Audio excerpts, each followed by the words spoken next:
கர்த்தரும் இரட்சகரும் மீட்பருமாயிருக்கிற ஆண்டவர் இயேசு கிறிஸ்துவின் நாமத்தினாலே அவருக்கும் அன்பின் வாழ்த்துக்கள்.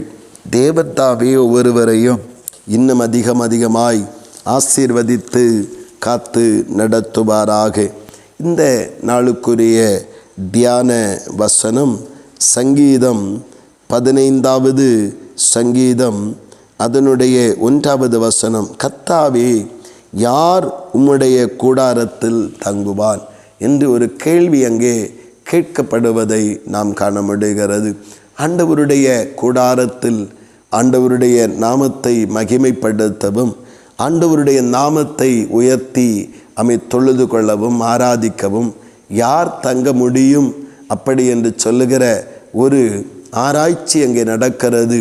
இதிலே ஆண்டவருடைய சமூகத்தில் நிலைத்திருந்து கர்த்தரை ஆராதிக்கவும் நித்திய ஜீவனை பெற்று கொள்ளுவதற்கு தகுதியுடையவர்களாக நிலைநிறுத்தப்படவும் அவர்கள் முக்கியமாக 3 காரியங்களை கவனிக்க வேண்டியது அவசியமாக இருக்கிறது என்று அங்கே சொல்லுகிறதை நாம் கவனிக்கிறோம்.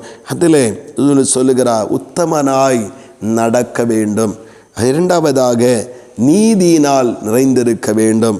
3வதாக சத்தியத்தையே கை கொண்டு பேச வேண்டும். இதுதான் அந்த ஆண்டவருடைய சமூகத்திலே கூடாரத்திலே நின்று கர்த்தரை தொடர்ச்சியாக மகிமைப்படுத்தி தேவனுடைய நன்மைகளையும் தேவ ஆசீர்வாதங்களையும் பெற்று நித்திய ஜீவனையும் சுதந்திரிக்க ஏதுவாய் இருக்கிறது.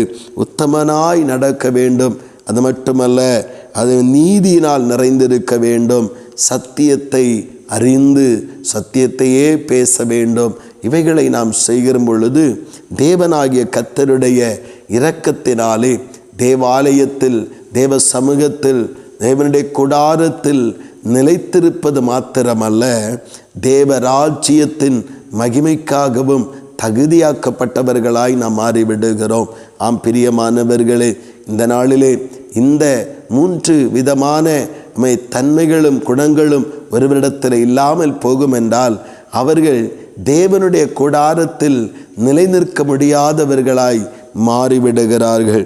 உத்தம வாழ்க்கை இல்லை என்றால், நீதியினால் நிறைந்த ஒரு நடக்கை இல்லை என்றால், சத்தியத்தை பேசுகிற ஒரு நாவு வாய் இல்லை என்றால் அவர்கள் தேவனுடைய கூடாரத்தில் நிற்க தகுதியற்றவர்களாய் மாறிவிடுகிறார்கள். நாம் இந்த நாட்களிலே தேவனுடைய கூடாரத்தில் நின்று தேவனை மகிமைப்படுத்தவும் தேவன் நமக்காக ஆயத்தம் பண்ணி வைத்திருக்கிற நித்திய ஜீவனுக்குரிய ஆசீர்வாதங்களை சுதந்திரித்து கொள்ளவும் நாம் வேத வசனம் நமக்கு சொல்லுகிறபடி உத்தமனமாய் நடப்போம், நீதியால் நிறைந்திருப்போம், நம்முடைய வாயை சத்தியத்திற்கென்றே திறப்போம். கர்த்தர் நம்மிலே மகிமையான காரியங்களை செய்து மகிழ்ந்து களி கூற நம்மையும் ஆண்டவருடைய இரக்கத்தினால் நிரப்பி நடத்துவாராக. ஆமேன், ஆமேன். ஜெபிப்போம். அன்பின் பரலோக பிதாவே, நல்ல இந்த காலை நேரத்திற்காக ஸ்தோத்திரம் தகப்பனே. ஏசப்பா, உங்கள் கிருபையினாலே நாங்கள் கூடாரத்தில் நிலைத்திருந்தால் தங்கியிருந்தால் மாத்திரமே நித்திய ஜீவனுக்குரிய நன்மைகளை நாங்கள் பெற்று தேவனோடு கூட வாழ்கிற அந்த பாக்கியத்தை அடைய முடியுமே தகப்பனே.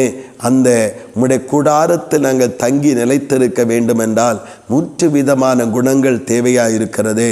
உத்தமனாய் நடக்க வேண்டும், நீதியினால் நிரம்ப வேண்டும், உதடுகளை வார்த்தைகளை சத்தியத்தின்படி பேசி நடக்க வேண்டும்.